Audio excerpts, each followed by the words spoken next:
వారాహి నవరాత్రుల సందర్భంగా అష్టైశ్వర్యాల కొరకై అత్యంత శక్తివంతమైన శ్రీ వారాహి పాశుపత హోమం సంప్రదించండి.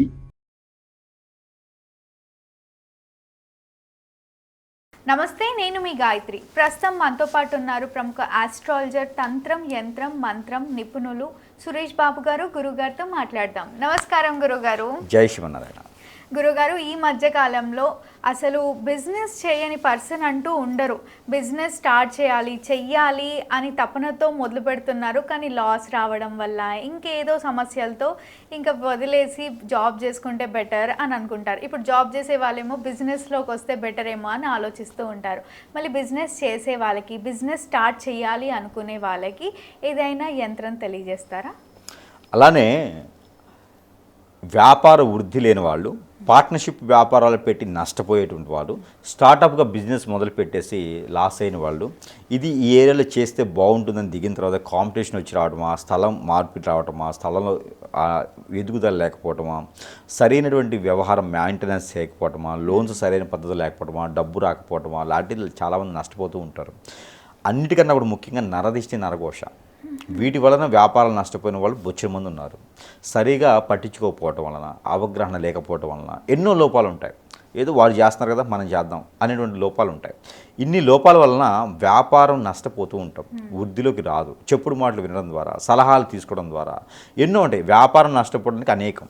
ఇక మన పరిస్థితులు, టైము బాగాలేని సమయంలో, నక్షత్రాలు, గ్రహాలు సరైనటువంటి సమయంలో రాకపోవడం వలన, ఇవన్నీ కూడా కలిపితే వీరు ఎదగటం ఇష్టం లేక ఎవరైనా ఏదైనా ఇప్పుడు బ్లాక్ మ్యాజిక్ లాంటివి చేపించి, అష్టదిబ్బందులు లాంటివి చేపిస్తే కూడా వ్యాపార వృద్ధి అనేది రాదు.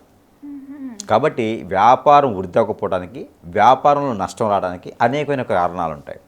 ఎంతో తెలివి కట్టల వాళ్ళు ఉంటారు, నాలెడ్జ్ గల వాళ్ళు ఉంటారు, ఎన్నో రకాలుగా ముందుకు వెళ్ళే వాళ్ళు ఉంటారు. ఇవన్నీ కూడా ముందుకు రాలేకపోవడానికి కారణం ఏంటంటే అనేకం. ఇలా మనం అనుకున్నట్టుగా, లేదా ఏదైనా కోర్టు కేసులు కానీ, కొట్లాట్లు కానీ, గొడవలు కానీ, ఆస్తి తగాదాలు కానీ, ఇలాంటి ఏదో ఒక డిస్టర్బెన్స్ అయితే ఉంటుంది. ఇక రియల్ ఎస్టేట్కి వచ్చేటప్పటికే కనుక రియల్ ఎస్టేట్ రంగాలు చాలా ల్యాండ్స్ ఎంచుకోవడంలోకి పోవచ్చు. ఆ ల్యాండ్స్ లేదా నెగిటివిటీ ఉన్నా, నిధి నిక్షేపాలు ఉన్నా, డెవలప్ అవ్వకపోయినా, ఎంతోమంది నమ్ముకోవడం మోసం పోయినా అందరూ వీళ్ళ ఉంటారు కదా. కొంతమంది నమ్ముకోవాల్సి వస్తుంది, పెద్ద వ్యవస్థ కాబట్టి. వాళ్ళు మోసపోయినా, ఎవరైనా హ్యాండ్ ఇచ్చినా, చేయి ఇచ్చినా, నష్టపోయినా, లింక్ డాక్యుమెంట్ సరిగా దాకపోయినా, ఆ ల్యాండ్ ప్రాబ్లం ఉన్నా, ఏదో రకమైనటువంటి అయితే రియల్ ఎస్టేట్ ఒకటి నష్టపోతూ ఉంటారు. ఇలాగా వ్యాపారంలో నష్టం అనేది అనేకం. అవును. ఆ అనేకంలో ఒక్కొక్క దానికి, ఒక్కొక్క సమస్యకి ఒక్కొక్క పరిష్కారం ఉంటుంది. ఆ పరిష్కార మార్గం వెతుకుతుంటూ పోతుంటే జీవితం పోద్ది. అవును. ఇప్పుడు బిజినెస్ చేసే వారికి జన ఆకర్షణ, జనం వస్తేనే డబ్బు వస్తుంది. సో ధన ఆకర్షణ గురించి తెలియజేయండి. ఎందుకంటే ఎన్నో రకాల సమస్యలు ఉన్నాయి. సమస్య కోటి వేసుకుంటూ పోతున్నాం అనుకోండి, జీవితం అయిపోద్ది. ఇంకెనక్కి తిరిగి చూసుకుంటే జీవితం ఉండదు. మోకాళ్ళు ముందుకి, మోచేతులు వెనకెళ్తాయి. కాబట్టి ఏంటంటే వ్యాపారం వృద్ధి రావాలి, జనాకర్షణ కావాలి. అంతే. అవును. మనము 10 మందిలో పేరు ప్రఖ్యాత ఉండాలి, మనం డెవలప్ అవ్వాలి. మనలో కావాల్సింది ఏంటంటే ధైర్యం, ఉత్సాహం, ఉల్లాసం. వాటన్నిటితో పాటు గ్రహాల యొక్క స్థితిగతులు మన పైన మక్కువతో ఉండాలి, వెసులుబాటు ఉండాలి, సౌలభ్యం ఉండాలి. అలాంటి బాగుండాలి అంటే ఏం చేయాలంటే కనుక మనకి అంటూ ఒక బలం ఉండాలి. ప్రతి ఒక్కరు గుర్తుపెట్టుకోవాల్సింది ఏంటంటే ప్రతి ఒక్కరి వెనక ఎన్నో రకాల పూజలు, యజ్ఞాలు, యాగాలు, హోమాలు, తపాలు, జపాలు, దానాలు, ధర్మాలు చేస్తూనే ఉంటారు. కానీ మనకి ఎన్ని చేసినా కూడా పుణ్యం వస్తుంది, కానీ మనలో జరిగిన నెగిటివిటీ పోదు. ఆ నెగిటివిటీ పోవాలంటే ఏం చేయాలి అంటే ఖచ్చితంగా మన చుట్టూతో ఒక కవచం ఉండాలి, ఒక హారా ఉండాలి, మనకంటూ ఒక కవచకొండ ఉండాలి, మనకంటూ ఒక ధైర్యం ఉండాలి. యుద్ధం చేయాలంటే కత్తి అవసరం, గుండె ధైర్యం చాలు. కాబట్టి మనకంటూ ఒకటి ఎప్పటికీ ఉండాలి. అలా అని చెప్పేసి ఉంగరాలు, బొంగరాలు, తాబీజులు, కిరీటాలు ఏదో పెడుతూ ఉంటారు. వీటన్నిటికీ శాశ్వత కాలం ఉండదు. అవన్నీ నెగిటివిటీ వస్తూ ఉంటుంది. పోలేనటువంటి ప్లేస్లో పోయినా, ఎక్కడైనా వెళ్ళలేని దగ్గరికి వెళ్ళినా, ఎక్కడైనా నెగిటివిటీ ప్లేస్కి వెళ్ళినా కూడా వాటిపైన నెగిటివిటీ పడిపోద్ది. ఆ నెగిటివిటీ మన పైన కూడా పడుతుంది. శాశ్వత కాలం కాదు ఏవి కూడా, కానీ శాశ్వత కాలం ఉండేలాగా, మనకు మనమే లిక్కించుకునేలాగా, లేదా సిద్ధించినటువంటి గురువు చేత తీసుకున్నటువంటి అయితే కనుక కొన్ని మనకి పనికి వస్తాయి. దాంట్లోనే ఇలాంటి వ్యాపారస్తులు అందరూ కూడా బాగుపడేలాగా మాయాజల్ అని ఉంటుంది. ఈ మాయాజల్ ఎక్కడ అంటే కనుక అప్సర గాయత్రి మాయాజల్ అంటారు. ఈ అప్సర గాయత్రి మాయాజల్ అనేది యంత్రం.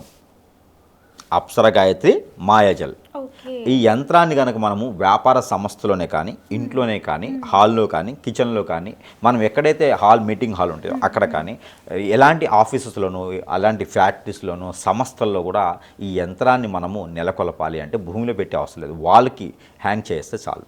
అప్సరస మాయాజల్ యంత్రం. అప్సర గాయత్రి మాయాజల్ యంత్రం. ఓకే. ఎక్కడ దొరుకుతుంది ఇది మన దగ్గర అయితే లభ్యపడుతుంది. ఇంకా మనకి మార్కెట్లో అయితే నాకు తెలియదు. మన దగ్గర అయితే కనుక లిక్కించి భోజపత్రం పైన ఇవ్వగలుగుతాం. భోజపత్రంలో ఇచ్చిందేమో వాలెట్లో పెట్టుకోవాలి, హ్యాండ్ బ్యాగ్లో పెట్టుకోవాలి, పాకెట్లో ఉంచుకోవాలి. అలానే రాగి రేకు పైన కూడా లిక్కించేస్తాం. ఈ రాగి రేకు పైన లిక్కించింది వాల్కి హ్యాంగ్ చేసుకోవాలి, లేదా పూజ మందులు పెట్టుకోవచ్చు. అలానే సింహద్వారానికి లోపల వైపున పెట్టుకోవచ్చు. తెలియకుండానే పాజిటివిటీ వస్తుంది మనకి, ఎన్నో రకాల పాజిటివిటీ మనకు వస్తుంది అనమాట. అప్సర గాయత్రి మాయాజల్ అంటారు. ఇది మన ఇంట్లో ఉండాలి. ఇంట్లో ఉంటే ద్వారా ఇంట్లోని నెగిటివిటీ కూడా తీసేసి మంచి వృద్ధి వస్తుంది, ప్రేమ అనురాగ ఆప్యాయతలు పెరుగుతాయి అందరికీ.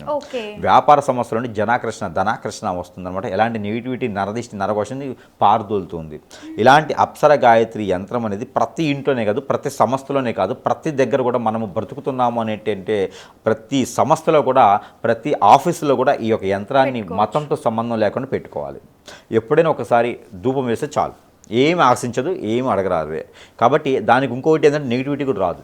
అలాంటి యంత్రాన్ని మనం పెట్టుకోవడం ద్వారా నెగిటివిటీ కూడా రాదు. ఇకపోతే అప్సర గాయత్రి మంత్రం కూడా ఉంటుంది. అది ఏంటంటే ఎవరికైనా కావాలన్నప్పుడు సంప్రదిస్తే వారికి ఉపదేశం చేస్తాం. అది మనకు ఆన్లైన్లో కాకుండా ఉపదేశం చేస్తాం. ఉపదేశం చేయడం ద్వారా ఏమవుతుందంటే ప్రతినిత్యం ఆ మంత్రాన్ని పఠనం చేసుకుంటూ ఉంటారు. వాళ్ళలో తెలియనటువంటి పాజిటివిటీ, బ్లడ్ సర్క్యులేషన్ బాగుంటుంది, అన్నీ కూడా మంచి హోప్స్ ఉంటాయి, ధైర్యం ఉంటుంది వాళ్ళకే.